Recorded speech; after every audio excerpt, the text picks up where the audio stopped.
Welcome to the Self-Publishing School podcast. This is the podcast to listen to if you're an aspiring writer or an author who wants to be more successful. On this show, you'll learn how to write and launch a book successfully, all from the top authors and people just like you who are doing it at the highest level. I'm your host, Chandler Bolt, the founder of Self-Publishing School, the author of the book called Published, and the CEO of selfpublishing.com. For free training on how to publish a book that sells 10,000 copies, go to selfpublishing.com/free training.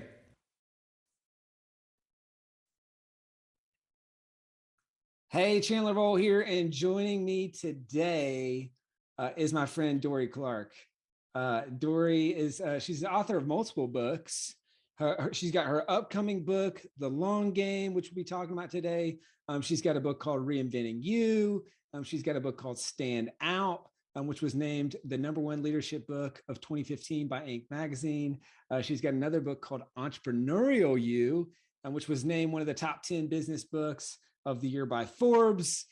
She's an author. She's an educator. You may be subscribed to her email list. She's been a longtime friend and supporter of Self-Publishing School. And we've helped a bunch of folks in her community write and publish books. And so today we're going to be talking about kind of a behind the scenes of her upcoming book. I also want to talk about building kind of an author brand, becoming a full-time author. Obviously, it's something we talk about a lot. And I think Dorie just embodies that, and building an email list. She's done an amazing job of doing that. So I'm going to ask some questions around that as well. Dorie, welcome. Hey, Chandler. So great to be talking with you. So, hey, why are books such a huge part of your brand and a huge part of your business? Well, I am a big fan of books for a lot of reasons. And I think we probably share a philosophy around this. But over the course of the past decade, I've really been studying extensively the question of how you become a recognized expert in your field. And what I've come to realize is that fundamentally there's 3 elements to it. And writing books actually helps with all 3. So it's kind of a trifecta.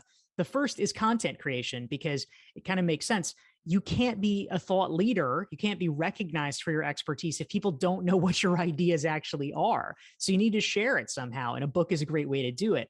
Number 2 is social proof. You need to be demonstrating credibility. And books are really important for that way too. If you think about getting booked at conferences to speak or things like that, they really want authors. They want to see that somebody knows enough to write, whatever it is, 200, 300 pages sustained about a topic and have that level of expertise. And the third piece is your network.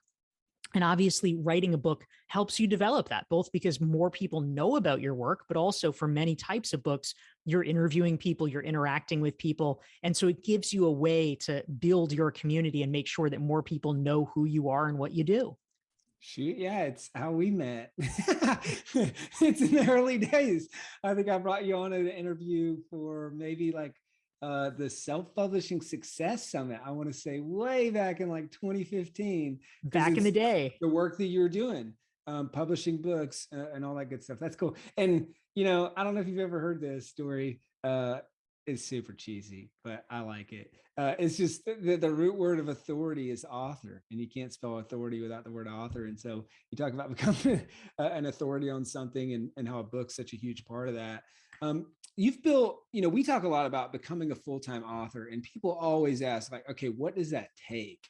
Like there's a pie chart of things that I'm going to do to ultimately become full-time. And I feel like this has probably evolved over the years for you since you first kind of started writing and publishing books. But what does that look like now? Like if you were to take a pie chart of kind of your income, what percentage of that is book royalties and advances? What percentage of that is speaking? What percentage of that is course sales? Like, what does that kind of pie chart look like for you? And what have you learned and how has that evolved kind of over the years?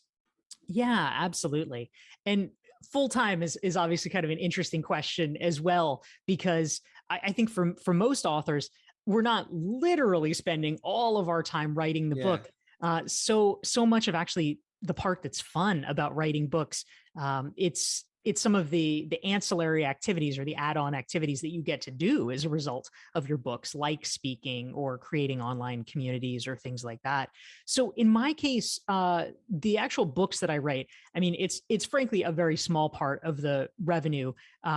It's, you know, I think of books as being really a brand building and a credibility building tool. I earn some money from it, but the money is actually much more lucrative in the work that I do, which is around, you know, executive coaching and you know, work on brand and things like that on the back end. And so I would say I probably earn maybe around 35% of my income from executive coaching and masterminds that I run. Probably another, let's call it, I'm going to butcher the numbers and it'll probably end up as slightly more or less than 100%. So forgive me, but let's call it 40% from online courses. Some of them are ones that I run myself, like my Recognized Expert course, and some of them are ones that I do through other entities like Skillsoft or LinkedIn Learning or Exec Online. And then, you know, those are really the primary pieces. Speaking was a big part of my business pre-COVID that declined for somewhat obvious reasons during the pandemic. I did some webinars, but, you know, the volume declined. I am assuming that it will probably pick back up whenever the pandemic gets resolved. But for the time being, a lot of that income shifted to online courses and online learning. So, I mean, those are the primary pieces. I do a little bit of organizational consulting, but those are the large ones. Got it. That's great. And gosh, I mean, kudos to you for building a diversified income streams through your books and through your platforms and all that stuff. Because I mean, I think for a lot of people going through something like a pandemic, when speaking is a large part of your income, can just be crippling. And so just like goes to show of not like building your foundation on a single point of failure, like what you've done with the books, with the brand, with the online courses, the online, you know, the coaching, consulting, all that stuff to really not have a single point of failure. Now, with the books, I would imagine. So, are the books? You said you view them kind of as a brand builder. Is that a lead in and kind of a feeder to a lot of the other stuff? I'm assuming so, to the speaking, to the coaching, consulting, and the courses and that sort of thing. In many ways it is. I think of it as a flywheel. I haven't used the books literally as lead magnets in the way that some people do, where it's, you know, free plus postage or whatever. But broadly speaking, what I have sought to do is to create ways at different price points for people to find out about me and to get more involved in my world. So ultimately, you want to have free options for people. So that would be things like they come to your website, they read your articles, maybe they subscribe to your email list. If they think that's reasonably interesting, they buy a book for $20. And at that point, hopefully they start to get more and more interested in what you're doing, and you have different options and different offerings. And so I have everything from, you know, a $200 online course to a $2,000 online course. I have masterminds that I run that are currently it's 15K. I have private coaching, you know, which is more than that. And so there's a lot of different ways that people can interface with me at different price points and different levels of intensity. And some of the way that I've used the books in the early days, I mean, mostly I just wanted to write a book. That was my goal. Yeah. I've been a little bit more strategic since then. And so in many ways, this book, Entrepreneurial You, which is my most recent one that's actually out. The long game is going to be coming out in September. But Entrepreneurial You was really sort of much more explicitly tied to my business model. And I think probably a lot of your students in your community might think about it in similar ways. I wrote a book about what I wanted to learn. And so the subtitle for Entrepreneurial You, it's monetize your expertise, create multiple income streams, and thrive. And so I wanted to learn how to do it, basically. So it gave me an opportunity to interview a lot of smart folks, understand what they were doing. Literally, I tried it out myself. I made myself a guinea pig, you know, experimenting with things, you know, from online courses to different strategies. And then I wrote about it and shared in the book so that people could have different roadmaps. And that seems like that is that a theme for you? Is kind of making yourself a guinea pig and writing about, transitions or things that you've just done, or was that just for that book? Well, I wouldn't say that it's a universal theme, but for my one before that, we can do more props. This one is called Standout: How to Find Your Breakthrough Idea and Build a Following Around It. And the question that was on my mind at the time, I mean, I was writing this book, it came out in 2015. I was writing it in 2013. I really wanted to get known in my field. I wanted to become a recognized expert. Before starting my recognized expert course, I wanted to be a recognized expert. And I was like, well, how do I do it? And so this was a book where it gave me an excuse and an opportunity to interview people that I really admired in the field, like a Tom Peters or a Daniel Pink or a Robert Cialdini, and understand what they did specifically to try to to build up their thought leadership. And I tried to deconstruct that process and then share that with other people. And so that methodology ultimately led to my course and community. Mm. And then how do you serialize, in a sense, the book? I mean, you had Reinventing You that did well, and then you had Entrepreneurial You, kind of off. I think that was the correct order. I was looking on Amazon. I'm like, I feel like these dates must be wrong, or maybe they just, or maybe it was just a quick 1-2 punch. Because on Amazon, it was like it looked like they were a month or two apart. Is that right? And then how did you kind of serialize and release those books? Yeah, so the timing, the first book, Reinventing You, was 2013. The second one, Got it. Stand Out, was 2015. The third one, Entrepreneurial You, was 2017. So it was a lot in a row, but there was a little time in I between. see. I've now been indolent for the past 4 years. So 4 years later, Stand Out is coming out. That's like, I think you know this. My brother plays in the Grammy nominated rock and roll band Need to Breathe.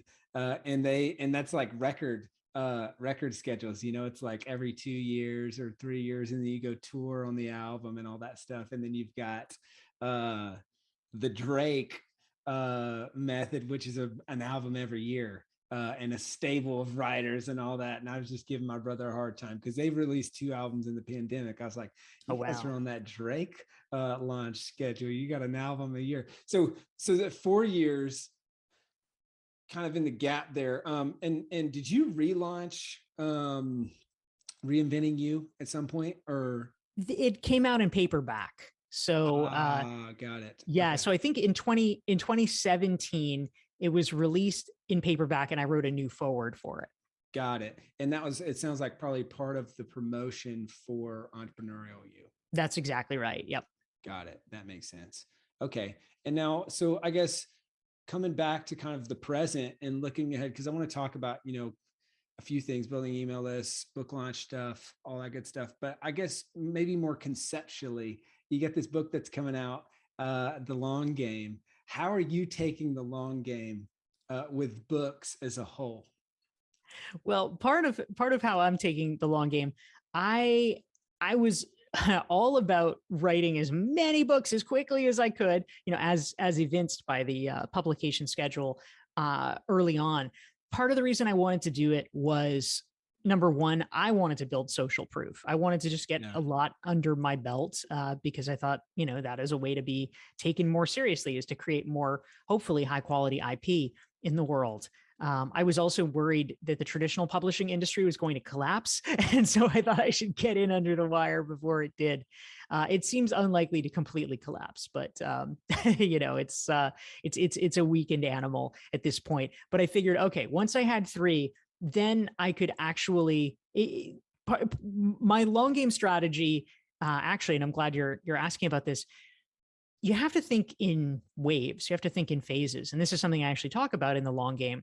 And there are times when you have to over-index on certain things. And so early on, as I was building my business and my career, I felt that it was important for me to over-index on credibility. And I just wanted Mm. all the social proof because I knew that that is something that makes everything else you do downstream easier. And so I worked on that very assiduously by pumping out these books.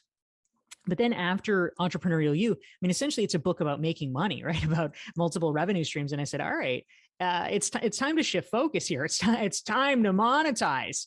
And so I started to really get focused on developing my online community, the Recognized Expert course, developing a ton, and I literally mean a ton. Like I've done 25 plus courses for LinkedIn Learning, like really just over indexing on that, because I figured it was time to flip the switch and monetize.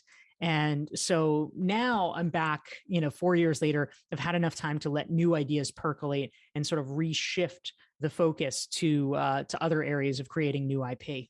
I love that.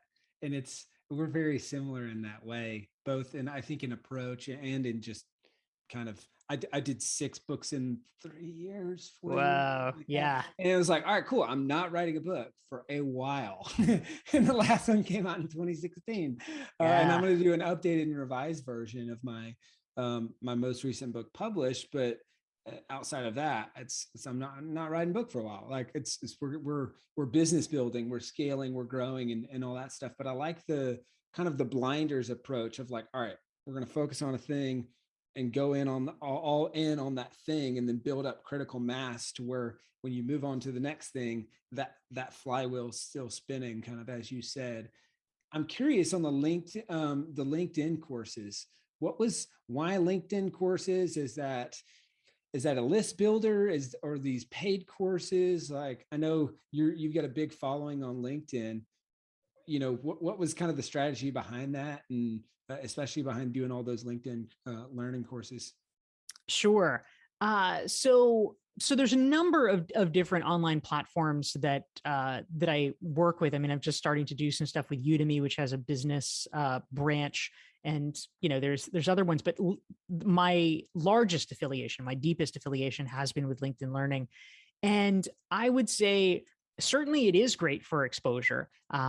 One of my courses on strategic planning was the number 2 most popular course on the entire LinkedIn Learning platform last year out of about 16,000. So it has had more than 1.1 million people go through the course. So it definitely gets you a lot more new audiences and new eyeballs. I hear from people every week who have taken it and seen it, which is fantastic. But frankly, it's a great revenue driver. It's a surprisingly great revenue driver. So the way that it works is LinkedIn Learning, they've done some pilots around people being able to purchase individual courses, but in general, they've worked on building a library, and it's sort of, quote unquote, Netflix style, where either people as individuals or at the enterprise level, companies buy per head subscriptions for their employees. And, it's pretty affordable. You can take all the professional development videos that you want, and then the creators get a royalty share based on how much their videos are watched. I see. Got it. And any tips or things you've learned? I mean, this is just, I'm kind of partially just personal curiosity. Like, any tips or things you've learned from publishing those LinkedIn Learning courses that have caused them to do so well on the platform? Well, I think part of it, I feel lucky because in many cases they have suggested the topics to me, and they found the topics through data analytics. So that is helpful, doing that level of analysis. For sure. And for us as authors, of course, we can do our own version of that, which is things like, you write a bunch of blog posts and you see which one's hitting, which one, are people responding to, what are they looking for? And then going toward that, perhaps, rather than like whatever our pet idea is. So that's been really useful. And beyond that, I think, it's not dissimilar to public speaking in general, right? I mean, ultimately, it's kind of the Venn diagram of being able to write well, because you are scripting this and you want to make it interesting for people, but also you have to perform well. And, you're reading off of a teleprompter. You've got to make it interesting for people. So if you can do that, that's sort of the sweet spot of what can make a great course. Nice. Hey, Chandler Bolt here. I hope you're loving this episode so far. It's time to go from inspiration to implementation. All right, so if you've learned something, we want to help you implement what you've learned with your book. So what I want you to do right now is go to selfpublishing.com/schedule, book a publishing consultation with one of the experts on my team. We'll talk about your goals for your book, your dreams, your challenges, your next steps, and we'll start putting together a plan. All right, so go to selfpublishing.com/schedule, book a call with the team. Let's see how we can help with your book. It's time to implement. Switching gears a little bit, talk about email list building. I feel like you've done an unbelievable job of this. It seems like it's been a focus.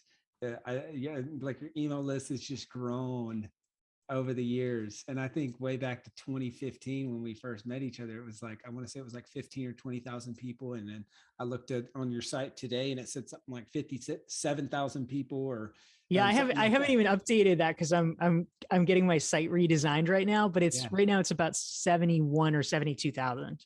Wow. So how have you done that? Like, how have you built your email list so quickly, so large? Like, what it's like kind of a lot of questions at once, but like, why is email such a priority for you? Like, any tips for other authors looking to build their email list? Yeah, absolutely. And I would love to hear your thoughts on this, Chandler, because I'm sure you have a very well articulated philosophy. But in general, I am a big email fan. It's the relationship connection that you own with people. So, I mean, social media can change the algorithms anytime they want. And so no matter how many Facebook fans or whatever, how many Instagram followers you have, they can just screw you at any minute they want. And it's very, very precarious and very dangerous. So email list building is much more secure because folks are opting in, they're raising their hand, they're saying, yes, I would like to talk with you. So I think the key is for any author is creating a good and useful lead magnet, which is the thing that you give them to incentivize them to opt in. Just saying, hey, join my email list it'll get you some people who are the diehard fans, but it mostly won't get you people because if they don't already have the belief that you are amazing, what they're going to say is, oh, one more email newsletter. Like I need that like a hole in the head. So you want to give them something that would be interesting for them. So maybe it's a checklist, maybe it's an assessment, maybe it's access to a special webinar, teaching them a thing that they really want to know. There's a lot of ways you can do it.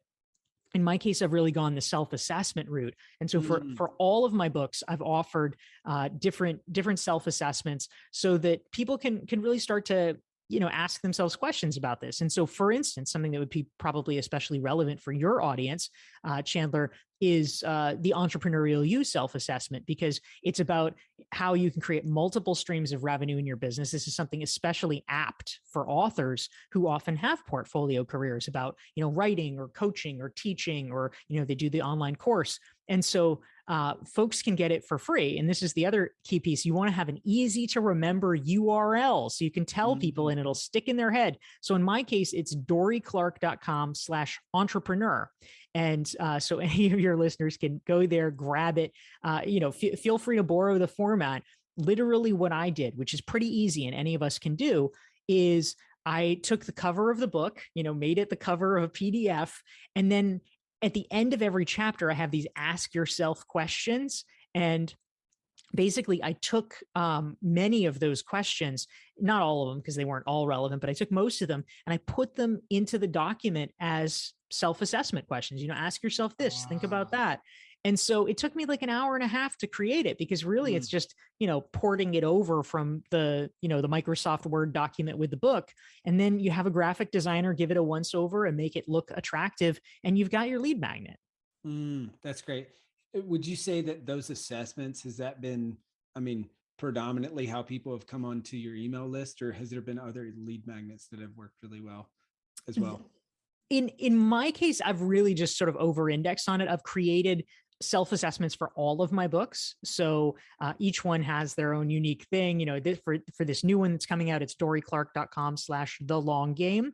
And if folks want to check that one out, the unique thing that I did, keep leveling up, is I had the designer make it so that instead of having to print it out and write into the self-assessment, now you can type into it and save it as a PDF. So that's kind of cool. But yes, that's the major way. The other the only other sort of strategy that I've personally used is I also created a link where literally sometimes you have a discussion specifically about newsletters. Now, this is fairly uncommon. Usually people want something, they want some kind of a lead magnet, but sometimes you'll have a conversation specifically about newsletters. There was an article that came out about a year ago that in Forbes that listed my newsletter as one of, 6 like must read newsletters. And so as a result, I get questions about it sometimes. So I created something specifically. It's called DorieClark.com/subscribe. And it's just basically like, you want into my newsletter? Like, here you go. Here's the newsletter. Yeah, cool. And so that's built as the quality of content, I'm assuming, on your email list has been pretty consistent and probably gotten even better. That's now become almost kind of like a standalone thing. Yeah, that's right. And ultimately if you're opting in via the lead magnet, you get the lead magnet, and then you get the email saying, oh, hey, hopefully you want to be part of the newsletter. Here's, let's get you in the newsletter. The newsletter one, literally goes straight into that. But the main thing for people who are interested in this is that once you receive your lead magnet, the next thing in the sequence is I've created, these are autoresponders that just kind of go out automatically, a 7 email sequence. It's kind of what I will call like an introduction to the world of Dorie Clark, sort of a greatest hits. And so it's like, here's the key articles, here's the key videos, here's the things that you need to know. And then once they go through that, it's now, I think, about 40 or so weekly newsletter emails, which are evergreen, and they go into the newsletter sequence and they get it once a week. So I also do send broadcast emails, but at a minimum, it means that people are, for the first close to a year, are going to be getting weekly emails from me. Kind of the greatest hits, and turning those one-time emails into long-term assets. That's smart. Yes. Outside of your books, is there any other major drivers of that email list growth? I mean, I'm assuming, that's a prominent call to action in each book is like, hey, download the self-assessment, and that's kind of just picked up and kind of month after month grows the email list. Anything else as like a channel or place source that people are coming from that's dramatically growing your email list? The 2 biggest ones are the articles that I write. So I try to do a lot with writing for high profile publications. And so it's, Harvard Business Review, Fast Company. I used to write for Forbes and Entrepreneur. And so in the bio, I always make sure that I link to my lead magnets in that. So that will often drive a lot of people to the list. And then the other thing is podcasts, which I do not very much under regular circumstances, but I do a lot of when I am doing book launches. And so you were referencing 2015 when we first met, when I was doing the promotional push for Stand Out. That year, between February and December, I did 160 podcast interviews, and every single one, I made sure to mention my lead magnet and, if you want to learn more, go to DorieClark.com/ in that case, for the Standout one, it was DorieClark.com/join, and people could get the Standout self-assessment. But I was always pushing that and driving people to that. And literally just by doing that, I was able to increase my list 150% over the course of the year. Holy cow. That's awesome. So podcast interviews is a great source of not only book promotion, but growing the email list. Gosh, I've got so many questions I want to ask. Let's talk launch process for books. How has that evolved from book to book to book? Well, I think for the first one, probably like a lot of new authors, I tried to have general conversations with people, but it's horrible. Like, you don't know what you don't know, and it all hits you like a maelstrom. So I was just woefully underprepared. I was totally, finding myself last minute, with people being like, oh, but we need a blah, blah, blah. We need a description of your talk. We need this asset. We need that asset. I'm like, oh my gosh, I didn't know, so I'm like staying up till 3 a.m. creating the thing that they need. So I started to just get a little more organized after that. So Hopefully, this is the most organized launch yet. We'll see. But in terms of how it's changed, I mean, I've tried different things. For Standout in 2015, I actually did do a legit book tour. I really wanted to. This was just kind of like a bucket list goal to do it. And I was able to convince my publisher to pay for it, which was exciting. It was, I mean, it was not the fanciest thing in the world, but nonetheless, I got to do it in multiple cities. And so I would speak in bookstores.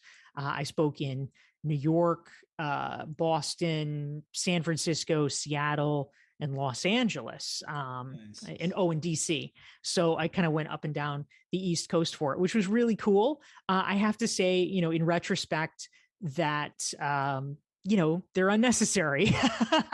They're really fun. It's really fun to do that and to be in a bookstore or whatever. But the truth is, unless you're John Grisham, you're going to be really lucky. It's going to be like really, really successful if you have 50 people in a bookstore. And that means you'll maybe sell 30 copies. And guess what? Like, even the worst podcast, you're probably going to have more people in the room for that. So podcasts or, webinars or whatever are actually a lot more effective, honestly. No doubt. And I call it a virtual book tour, right? It's the the effect of a book tour, but it's like when you did your 160 podcast interviews over the course of that few months. I mean, that's your virtual book tour, and it's going to sell way more books because it's people who are likely to buy books. That's right. And it has a long tail. I mean, people are still listening to those episodes today, which obviously is not the case if you're in a city one time. Yeah. Yeah. So let's see. So that's how your process has evolved. Why do you think your books have sold so well as a whole? And any tips specifically for getting more reviews? I just noticed, like, as you look at the kind of the books that you've launched, it's like it seems like you've gotten better and better at selling books and getting reviews, because the reviews are climbing kind of on all those books. Yeah, thank you. Well, of course, one of the things that I have tried to prioritize, and again, I had no clue with my first book, just, out to lunch with these things, but I've tried to become more organized, is through having launch teams. And I know this is something that you talk about and think of as important. And I really agree with that. The way that I've structured it for this launch, for the long game, is so again, a useful part of building an email list is it's a built-in audience. It's a built-in way to reach people who already like your stuff. So without that much effort, right? I sent out two emails talking about it. And I was able to get over 500 people who clicked the link to volunteer to be part of the launch team. And so then I created a separate email sequence for people on the launch team with the instructions and the basic idea, again, because I didn't want to cannibalize the book sales. So I said, okay, here's what's involved in being part of the launch team. Number one, you pre-order the book. And then number two, if you email a receipt to my team, they'll get the receipt, and then they will send you the link to download the advanced galley copy. And so then they can read the book early as kind of their reward. And so then what I've asked them to do is, write an honest review of the book. And I'm actually the other innovation as a way of trying, and we're about 6 weeks out, so we'll see how all this goes. But as a way of trying to incentivize people actually doing it, I've created a Google Doc inviting them to, and periodically I'm pinging them. Okay, you finished the book, right? Good, you finished the book. Write your review now. Plug it into this Google Doc, and then the day of the launch, we will email it to you so that you can just plug it in. Nice. That's smart. I love that idea. That's a great idea. Speaking of the launch, obviously you got the long game coming out real soon. As we're recording this, we're in pre-order mode. What are you doing to launch this book, and what's kind of like the strategy as a whole? I mean, you've talked about the launch team being a big part of that. You've talked about podcast interviews, I'm assuming, being a big part of that. Anything else that you would consider as like a major part of the launch strategy as a whole?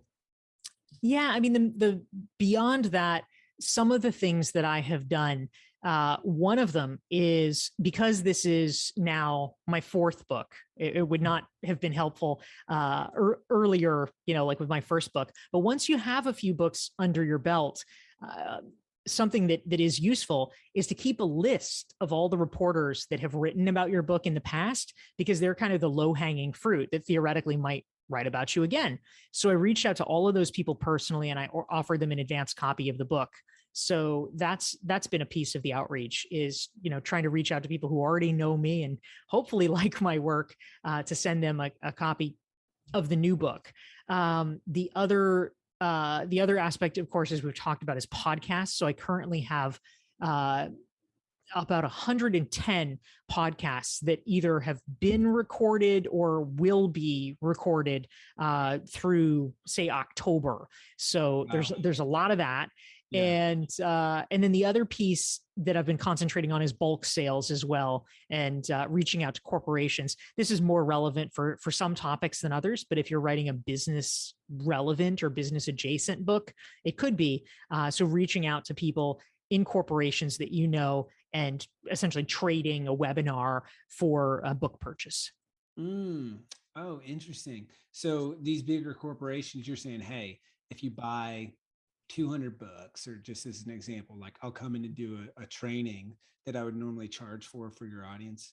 Precisely. Yeah. It's essentially just saying, yeah, I will give up my fee in exchange for this book purchase. And, it's a pretty nice offer for them, because it means that whatever money they were going to allocate, they get this extra bonus of like, oh, we get the training and we get this gift that we can give to our employees or to our clients. So usually that's a deal that they would like to take. Yeah, that's smart. And any tips for folks on coordinating that many podcast interviews? Like, how do you do that? How do you keep it all straight? Like, how do you book that many? Yeah, it's honestly less hard than you might think. I mean, some people hire, of course, companies or consultants to help them book podcasts, and that's a totally legit thing to do. But it's not strictly necessary. In my case, again, over the years, I've been on a lot of podcasts, and so there were a lot of hosts that I could reach out to that I already knew. But also, I'm certainly not confining myself just to places that I've been before. And so in terms of how to find podcasts, one of the strategies that I call the doppelganger strategy.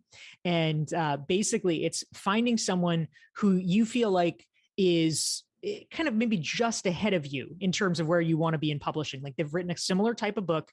Like you don't want to pick the most famous person in their field, because it's like, oh, well, she's been on Oprah Super Soul Sunday. Oh, let me try to be on that. Well, it's probably not going to work very effectively. But if you pick somebody who, let's say you would call them a few years ahead of you in terms of your career arc or your notoriety, that's perfect, because then it gives you sort of a range of things of like, oh, well, if they had her on, if they had him on, like that seems plausible. And so you can essentially stalk those podcasts and either approach them cold, or what I like to do is to go through the list and see if there's anybody that who's been on them, and see if they would be willing to make an introduction to you. So it's a great way to do it. And then in terms of literally scheduling, most podcast hosts, if they are organized, if they actually take it seriously, they usually have a scheduling link, so it's actually not that hard. They'll be like, okay, Chandler, we'll have you on the show. Here's the link. And then you just book what works for you. So not a big deal. Yeah, that's great. Dorie, this is so good. A couple final questions. How I asked you a similar but slightly different question earlier, specific to the long game. I'm curious, how are you taking the long game specific to promotion and book sales for your books?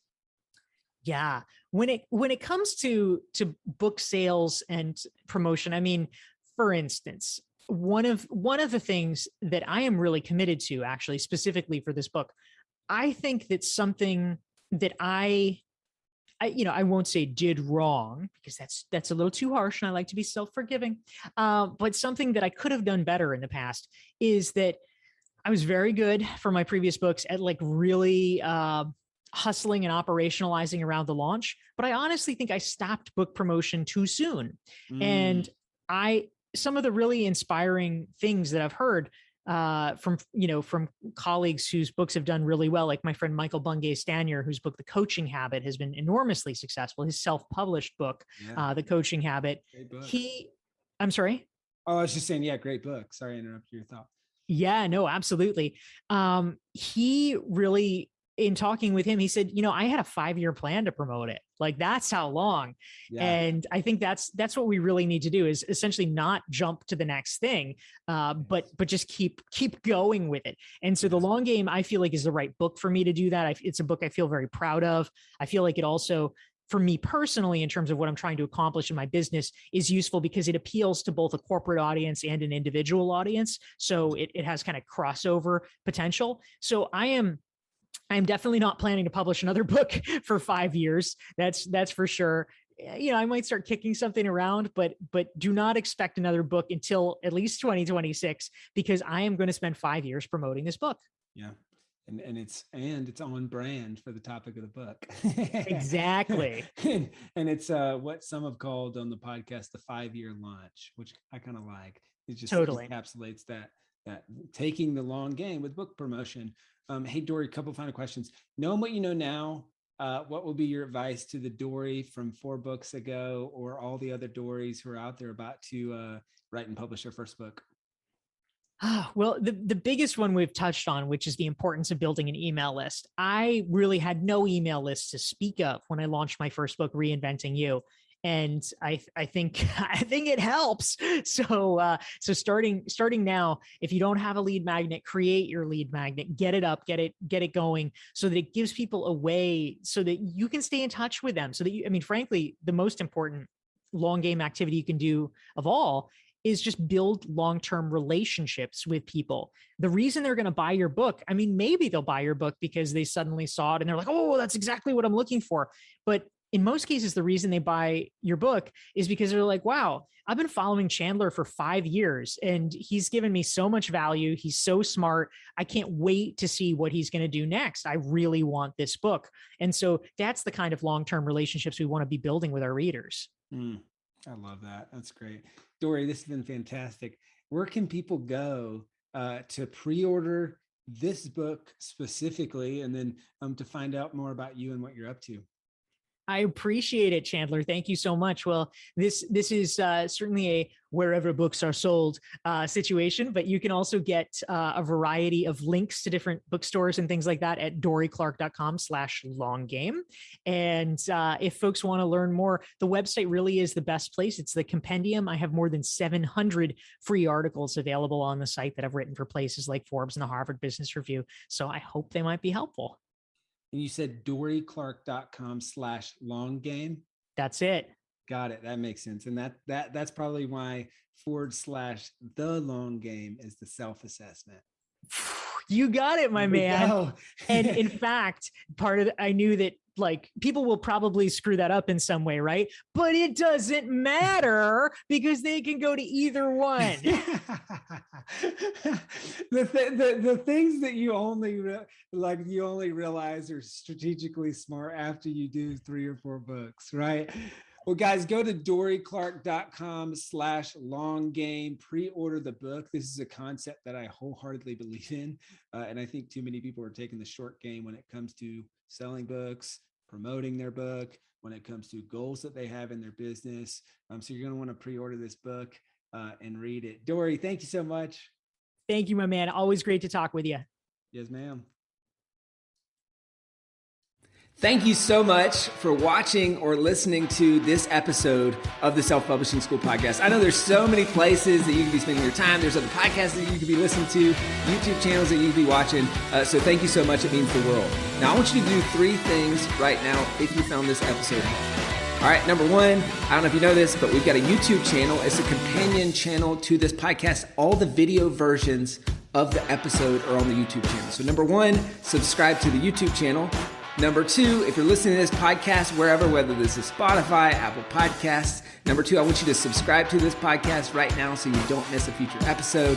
And then number 3, this is probably the most important, leave a review on the podcast. All right, reviews are super important and help the podcast get discovered by other people. So number 3, leave a review on the podcast. Thank you so much. I'll see you in the next episode.